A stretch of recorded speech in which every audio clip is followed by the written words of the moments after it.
drop in at ground zero, the big blue glowing area in the middle of the map. Ideally, you want to be heading west and you're aiming for a small trench in the middle of the gap in the ground.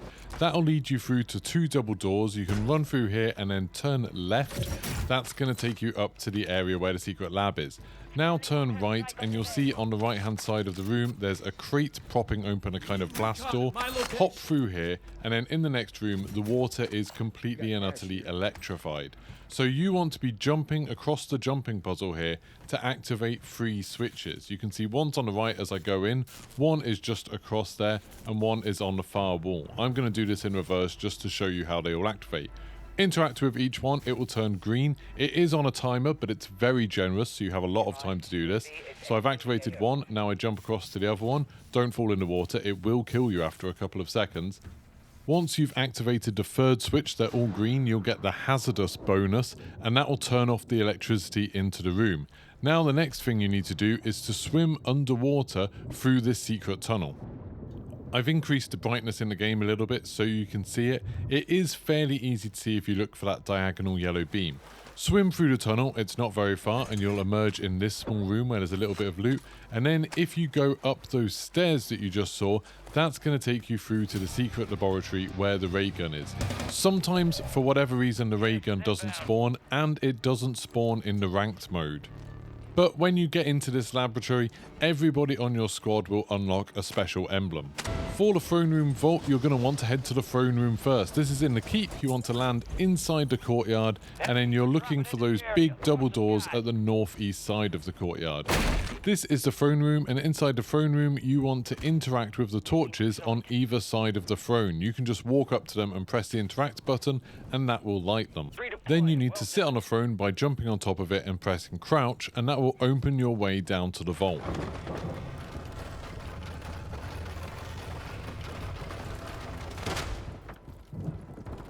Now you're at the vault door puzzle.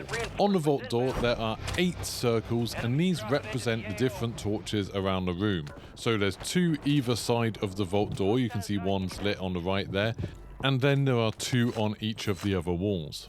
To see which torches you want to have lit, you need to throw something with fire effects on it onto the vault door, or just near it is close enough. That will cause some of the circles to light up red, and these are the torches that you need to have lit in order to open the vault door. Sometimes they'll just be 3 to light, sometimes there'll be as many as 5.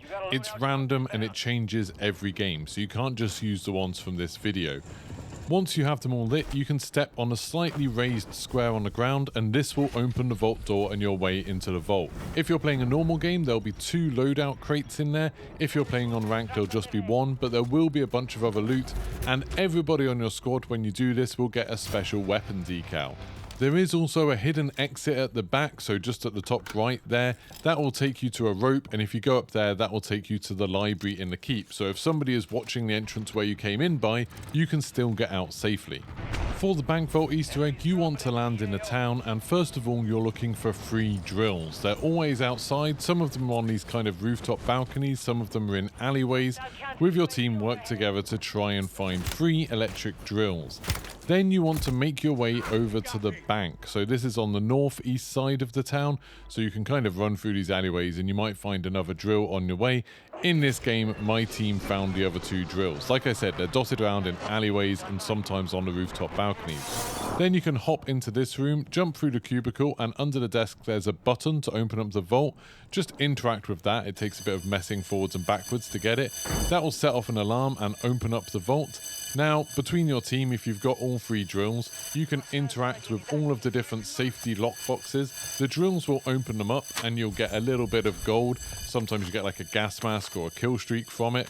And then if you manage to unlock the 3rd one, because you've managed to find 3 drills, which is quite difficult to be honest, then not only will you get a little bit more gold and a kill streak, but you'll also manage to complete this Easter egg. You'll get the little announcement thing pop up saying that you've done it, and you'll unlock that calling card.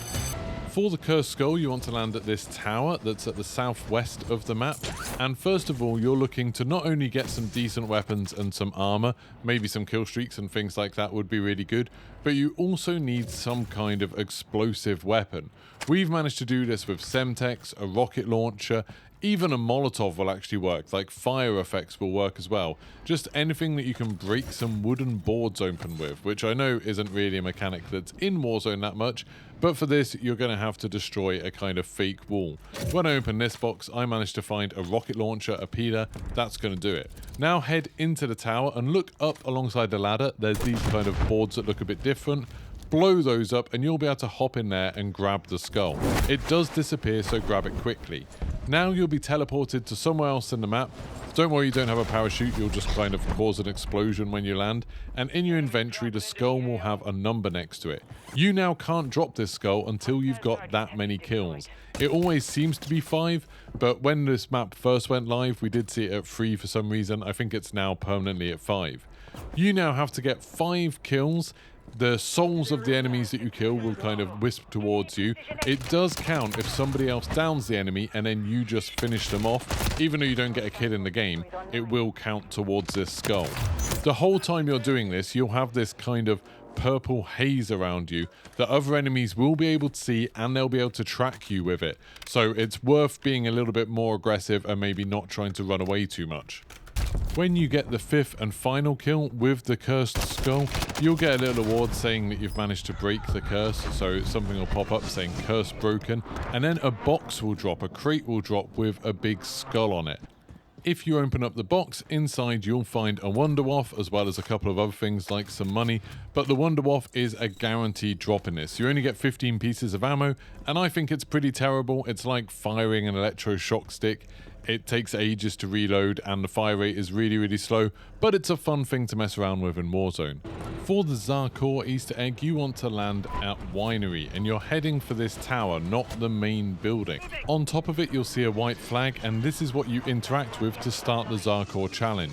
When you interact with it, you'll only have a few seconds to get to the next white flag, and you're going to have a bunch of these to do in turn, where if you fail to get to any of them before the time limit's up, it'll all reset and you just have to interact with that first flag again. So you can see there, I didn't make it in time, that flag disappeared, so now you have to go back to the one at the top of the tower. So this is the correct route to get it. As soon as you pick up the flag, leap off the edge and try to get to that platform without having to grab the ladder. Then climb up onto the roof, and as you're running past, grab this flag, jump and parachute onto the next rooftop to grab that flag. I missed it, so I had to go back and get it. Then you can jump and parachute around this building to the back of it to grab the next flag. Then for the next one, you need to hop over this wall, so there's some wooden barrels that you can jump on. Hop on over there, grab that flag. Now you need to jump on these wooden barrels to get up onto the rooftop and go to the right to grab this flag. And then for the final one, hop up onto this roof, then sprint across and hop to the next roof, and you should just be able to get the final flag. And then you get your reward, which is a bunch of power-ups. The Dragon Stirs is the most complicated Easter egg. First of all, you want to land near the lighthouse, and you're looking for a gas can. There's a few different places it can spawn, like just alongside this shack, just at the bottom of the cliff. It can be just down there where I just looked. It can also end up spawning just at the base of the lighthouse, next to the blue truck that's around there. It can also spawn along this beach, so just next to these rocks, this kind of rock just on the left, there can be a gas can there. Then another place it can possibly spawn is the pier, so if you run along the beach, there's a little kind of pier jetty on the right that I just ran past. It can be there, and it can also be up in this room on the right just here. So where I jump through this window, that's where it can be, just in that corner above the bin. In this game, it was on the pier. Of course, it was in the one place that I didn't look on my first run through, but it's just here. You can see it near the tip of that boat on the right. So you need to pick up this gas can, and now you need to take this to the top of the lighthouse. There's a room in the top of the lighthouse, and inside that room, that's where you're going to be doing the first steps of this Easter egg. So you can just go up this rappel here. That will take you right up to the top, or there's a ladder inside. Bear in mind, there'll be a lot of fighting up here. And then interact with this generator. Now you can use this grey box on the left to choose where to stop the lighthouse light that will have started shining and rotating. You want to stop it when it's kind of aiming to the northwest or west-northwest. If you get it close, it will end up kind of moving a little bit on its own, like it just did there, and then it will lock into position and you won't be able to start it again. If it does let you start it again, then something's gone wrong. It's not pointing in the right position. Just maybe start it and stop it again a little bit until it locks into the right place. Now you need to get 3 lenses to put them in birds' nests to reflect the light. This is actually the last one I'm going to, but it's a good idea to get this one done early on, because I think whoever does this actually gets credit for the Easter egg.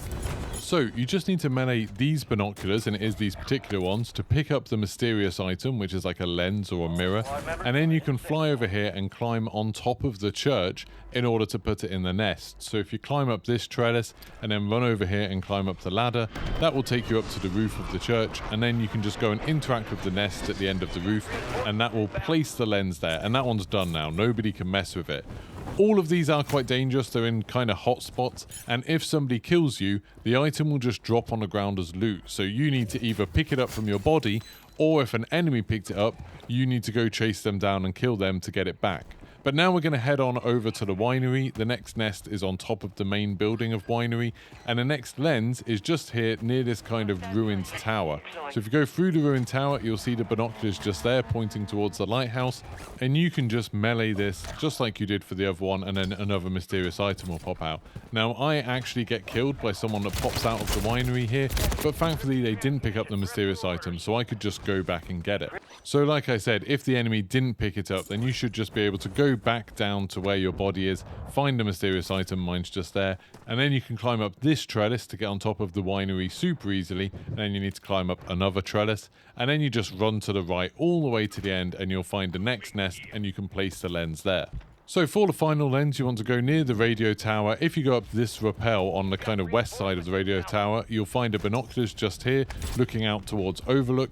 Then you can climb up back onto the roof, because the next nest is up high, just like all of the others. So you can climb onto this box, onto the roof, and then on this roof, it's on top of this vent. When you place the lens there, that will complete the Dragon Stirs. Everybody in your squad will unlock the Crimson Worm camo, which you can use on any weapon. And there'll be a firework display over the keep, including a big sort of dragon firework that flies around and then explodes. It's pretty cool.